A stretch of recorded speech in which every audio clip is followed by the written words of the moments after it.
The Wheel of Time has officially been cancelled after 3 seasons. So why did this happen? And just what comes next for one of the biggest IPs in all of fantasy? Before we dive into this video, and yes, as always, please do the liking and the subscribing, as we can't begin to tell you how much it helps the channel, let me be clear that I had high hopes for The Wheel of Time. We've been interviewing the cast and the showrunner since season 1 began, and they kept always telling us things that we wanted to hear, and not delivering on nearly any of it in the final version we saw on Amazon. That said, we stuck around for all 3 seasons. I love the Wheel of Time novels. Hell, my favorite video on this channel, which basically no one watched, is my super deep dive into how the Seanchan from Wheel of Time and the clans from Battletech are literally the exact same group of people down to some incredibly eerie fine point details, but created by 2 different people at the exact same time. And if you saw my Daggerheart review, you might have noticed that I have a massive map of the Westlands just hanging in my game room because it's my favorite fantasy setting outside of a TTRPG of all time. I'm just a huge Wheel of Time nerd in all of its forms, so I'm just noting my bias ahead of time before we dive into discussion.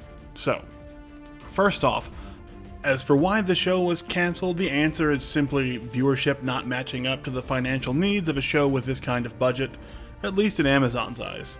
By the end of the season, the series was averaging under 400 million minutes watched a week, and for comparison, big hits like the Fallout series on Amazon would get close to 3 billion minutes viewed some weeks when they were on Prime Video as well. And unlike, say, Rings of Power, which also saw falling viewership numbers and had similar viewership to The Wheel of Time, this show was not the personal pet project of Jeff Bezos. So when the viewership couldn't get them enough cash to justify continuing on, they simply axed the show as they didn't have those Bezos billions to fall back on. But what led to this drop in viewers? Basically, the show lied to its fans from the start and then could not come clean in time to dig its way out.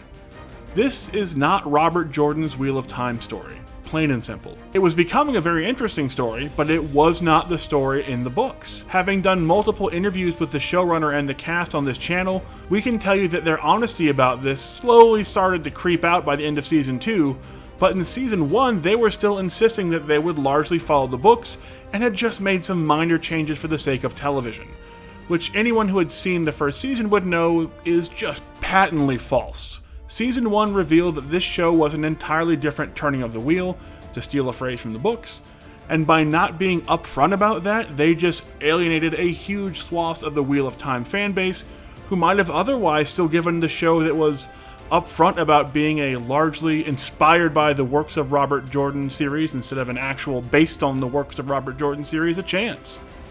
Season 2 was much the same, with even Brandon Sanderson publicly having some very harsh words about the show's choices and how it seemed like he was brought on as a producer and a story consultant to largely be ignored in the writer's room for a lot of critical moments, all of which led to some changes in Rand, Perrin, Mat, and Egwene in particular that completely changed their characters. Perrin suddenly had a wife, only to have her unceremoniously fridged in the first episode, which is very weird for a show that was based on, a lot of progressive ideals and having, many powerful female POV characters. To just throw a new female character in there to fridge right away seems kind of counterintuitive. And then that led to an odd, unrequited love angle with Egwene that was just not in the books and basically changed the entire motivation of his character for the first 2 seasons. Rand saw nearly all his big moments in the books stolen by other characters, I guess in the hope to try and hide that he was a Dragon Reborn, which was a surprise to none of the fans of Robert Jordan, but did make his character seem sort of useless and impotent in the first few seasons, including a wildly powerful Egwene and Moraine taking his big fight at the top of the tower and Falm away from him, and then, of course, the insane, completely made-up scene where they killed off a bunch of somewhat important NPCs from Faldara by putting them into made-up, super-powered Aes Sedai magic armor to channel lightning until they died. And then there was Mat. Poor Mat. And we've done entire videos on how they've done Mat wrong, but honestly, we'll just leave that. You can watch those videos. Like, it's just bad. Look how they massacred my boy. By the time we interviewed Rafe Judkins, the showrunner, before season 3, he was ready to fully admit that this was indeed a separate turning of the wheel from the novels that would just still try and work in some of the big scenes from the books, But the damage had just been done, and the fans had already been lost according to the numbers. We knew we could never adapt, the number of books that we have with the number of pages that are in each of them into a television show one-for-one adaptation. But the audience had already been lost at that point, and the story was too convoluted, even with the made-for-TV streamlining, to easily onboard enough new viewers to take their place. And so we wound up with the show being cancelled after what was clearly the best season yet, and despite some pretty fantastic casting in a lot of the actors. And it all just sort of comes back to them lying to us at the start of this entire project. But all that aside, what happens now? What happens to one of the most popular and beloved fantasy IPs of all time, now that its rights may still be tied up with Amazon Studios for a while, and it has a fairly high-budget failed series behind it as well in very recent memory? And the answer is sadly, probably nothing for like a solid decade or so. While it would be easy to simply stick to the story and then have that be the marketing pitch for a new version of The Wheel of Time, The Wheel of Time now is the actual story of The Wheel of Time. Amazon is clearly not willing to put the money behind the project to revamp that right after their original version failed so recently, and it will certainly make other studios gun-shy about inquiring about the rights, especially since it took a lot of money from Amazon to even come close to getting the visuals looking right, and they still somehow managed to botch the story with the man handpicked to finish it by Robert Jordan himself as a producer and story consultant. What chance then would a smaller studio without those Bezos billions to fall back on have to achieve those goals if Amazon couldn't get it right with all that they had going for them? The only place we may see some movement on new Wheel of Time projects is a new Wheel of Time TTRPG.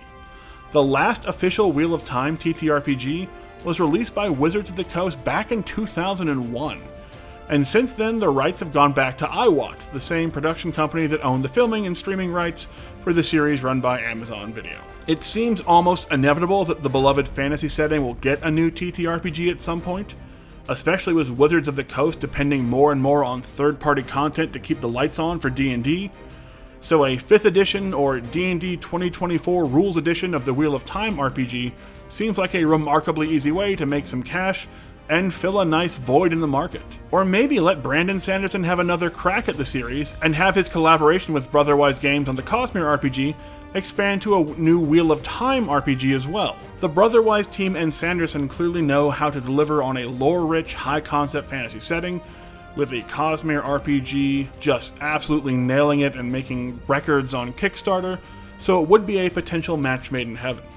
Now, all that said, love it or hate it, the truth is this Amazon Prime adaptation of The Wheel of Time is the last one we're likely to see for years, if not ever, as it has done enough damage to the brand and, more importantly, the rights to be a walking red flag for almost any studio to try and salvage. So all that we can console you with is the fact that the books still hold up amazingly well, and you can get great deals on the entire set in both digital and physical forms right now, and if you need more Wheel of Time content, why not go check out that crazy Battletech meets Wheel of Time video I did a few years back, because I worked really hard on that and like 800 of you have seen it. But until then, what did you think of the now final season of Wheel of Time?